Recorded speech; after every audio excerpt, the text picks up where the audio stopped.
Hi, my name's John. I'm married to Joy, have been for almost 44 years now. Seems incredible. I live in rural Dorset.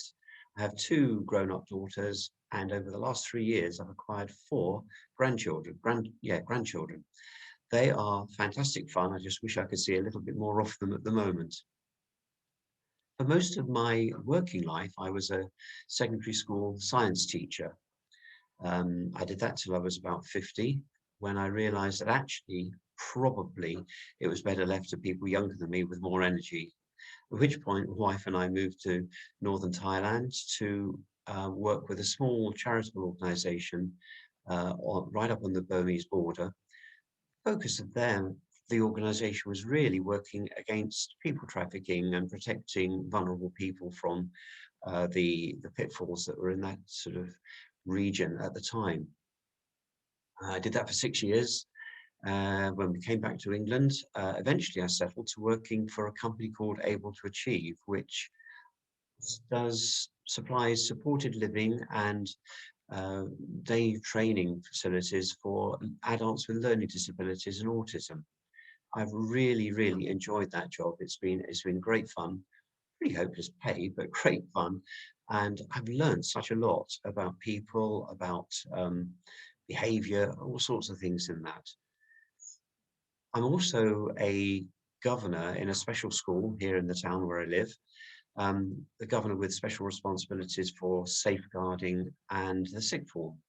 Um, through Able to Achieve and my work as a governor, I've received lots of training over the last 5 or 6 years, including in safeguarding, behavior management from a therapeutic point of view, epilepsy, medicines administration, first aid, amongst other things. There was quite a range of courses I've done. As a teacher and a youth worker for a while and in Thailand, one of the things I really enjoyed doing and did quite a lot of was organising and facilitating residential trips, normally for a week to two, um, often with a sort of a theme or a focus of providing some sort of service in a community or just adventure type activities. They've been really good fun to do. Currently, um, because I don't know why quite, because I seem to be almost at the end of my training to be a COVID vaccinator. It would help the process along a bit. So I'm just waiting for the last bits to come back from the NHS professional people to say I can start and where I can start doing that. What motivates me and inspires me, Ian asks? Well, the thing that really gets my attention is just seeing people achieving potential, going beyond what they thought could be possible. Personally, I really enjoy travel, going to new places and experiencing cultures and foods that I haven't done before, and just getting to know, seeing how different people live in different parts of the world. I think at the core of it, I just really like people. They are fascinating. Strengths, well, at the age of 66, I've got a lot of experience. Under pressure, I tend to stay calm and find a way through problems that are arising. I'm quite practical in terms of mechanical things or electronic things as well. That's helpful. And I think I'm quite a good team member. I've worked in lots of teams through teaching and working in Thailand and a small charity and so on as a governing body.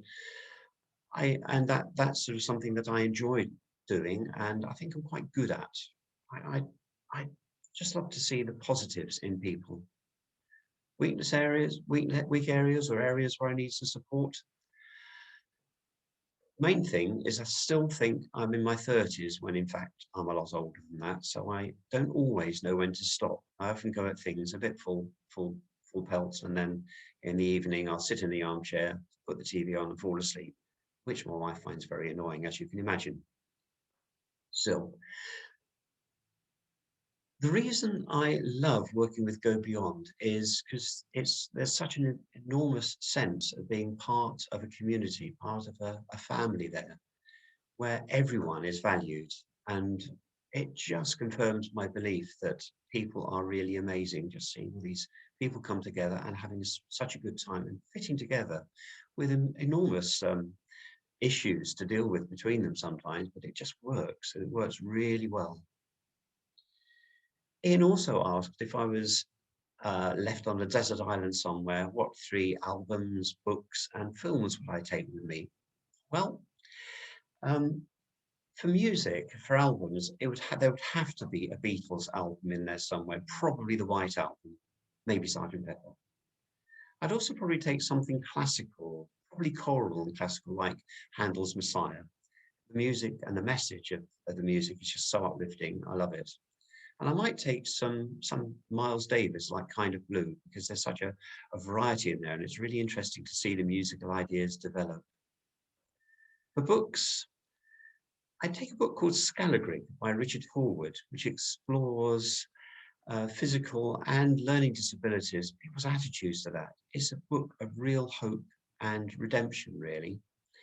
I'd probably also take Nelson Mandela's Long Walk to Freedom, just such a strong message of the power of the human spirit to survive and to come through positively. And I'd also take a devotional book of some kind, probably The Ignatian Adventure by Kevin O'Brien, who's a Jesuit. I find that a really helpful book to work through, and this one something you could look at many times and still get plenty out of it. For films, I'm not much of a film buff. I've got very little memory for films, but films I've really enjoyed over the last few years is The Book Thief, um, Le Huitième Jour, a French film, but I really quite enjoy that and the sort of just the ambience of the whole feel behind it. And probably for pure escapism and to have a film where somebody is singing even worse than me, I would probably take Mamma Mia. That's it. I'm really looking forward to spending more time with Go Beyond in the future.